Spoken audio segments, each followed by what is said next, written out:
All right, let's just jump right in. So picture this. Your team is building these awesome AI agents, right? You're running all the benchmarks, and hey, the scores look fantastic. But what if I told you those high pass rates might actually be hiding a really dangerous reality? Well, today, we're going to pull back the curtain on this huge, huge problem in AI development, and more importantly, show you how to fix it. This quote right here, it just gets right to the heart of the matter. It's that classic conflict every AI team is wrestling with, the huge gap between what your tests are telling you and what your users are actually experiencing. And that disconnect, it can have some really serious consequences. And there's a name for this whole problem. Eval theater.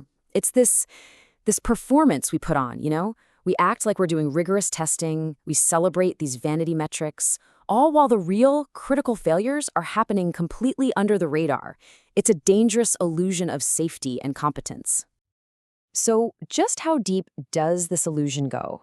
Let's break down exactly why these high scores can be so incredibly misleading and what they might really be hiding from you. So, the UK's AI Safety Institute, you'll hear them called AISI, they just published this groundbreaking report. I mean, they analyzed nearly 6,400 agent transcripts, and what they found? Well, it should be a massive wake-up call for pretty much anyone working in this space. And this slide just lays the problem out perfectly. You've got two different models here, Model A and Model B.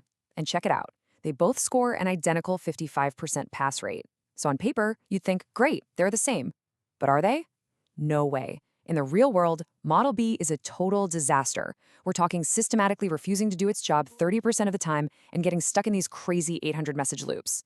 A simple pass-fail score, it's completely blind to this massive critical difference. And that, right there, brilliantly sums up the core lesson from the ASI's work. It's so simple. If your only metric is success, you will never, ever understand failure. And it's in those failures, the refusals, the tool abuse, the totally unexpected behaviors, that's where the real risks are hiding. Okay, so if pass rates are basically broken, what's the alternative? Well, the good news is the ASII didn't just point out the problem and walk away. They gave us a practical, three-tiered solution that's all based on analyzing what agents actually do. And the framework itself is, well, it's beautifully simple. You start with a good old-fashioned manual review. Then you scale up with automated analysis. And then you get really surgical with targeted content scanning. Let's see how each of these layers builds on the last one. Tier 1 is where you start. And honestly, it's something you could do this afternoon. Seriously, just grab a small sample of failed conversations and just read them. I guarantee you'll immediately start spotting patterns that metrics miss, like the difference between an agent saying, "I will not do that," that's a hard refusal, and, "that task seems impossible," a soft refusal. That's a hugely important distinction. Okay, now let's move to Tier 2 and see how this builds. This is where you bring in automation to look for weird stuff at scale. You're not just reading transcripts anymore, you're tracking the metadata. Did the conversation suddenly hit 800 messages? Why? Did one tool get called an absolutely insane number of times? The ASI found a model that called a single tool 60,000 times in just over 700 attempts. That's not a bug, that's systematic abuse that you could only ever catch with this kind of analysis. And finally, Tier 3 is where things get really sophisticated. Here, you can actually use other models to scan for specific semantic meaning. So you could ask another LLM, hey, does this text contain a soft refusal? Or is there any PII, personally identifiable information in this response? It lets you find these really nuanced issues across thousands of transcripts, and for a surprisingly affordable price too. So we've established that Evolve Theater misses things. A lot of things. But what exactly is it missing? Why does this matter so much? Well, because the failures we're ignoring aren't just little quality issues. They are massive security vulnerabilities. And listen, we're not talking about some theoretical what-if problems here.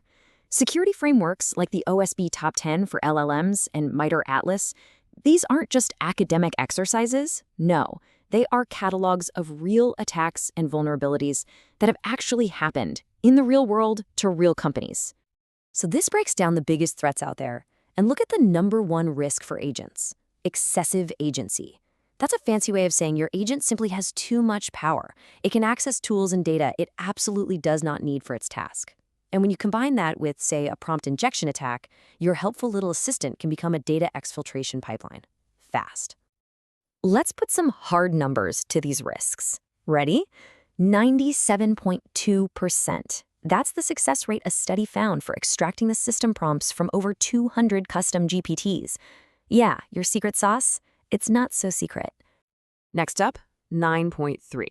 That's the CVSS severity score, which is a scale from 1 to 10 for vulnerabilities, for Microsoft's Echo leak flaw in 365 Copilot. A 9.3 is considered critical.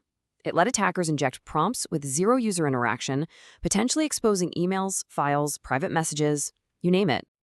And finally, 100%.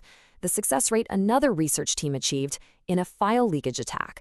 Not 80%, not 99, 100. The idea that these are just fringe theoretical attacks, that's just not reality anymore. And this stuff isn't ancient history. We're talking about recent high-profile incidents. That Asana breach, it came from insufficient tenant isolation, basically where one customer's data isn't properly walled off from another's. MITRE is constantly adding new attack vectors like rag poisoning, where malicious data gets fed into a model's knowledge base. And of course, we just talked about Echo Leak. The threat is real, and it is happening right now. Now, this slide shows the absolutely terrifying gap we're facing. More than half of all organizations have agents in production.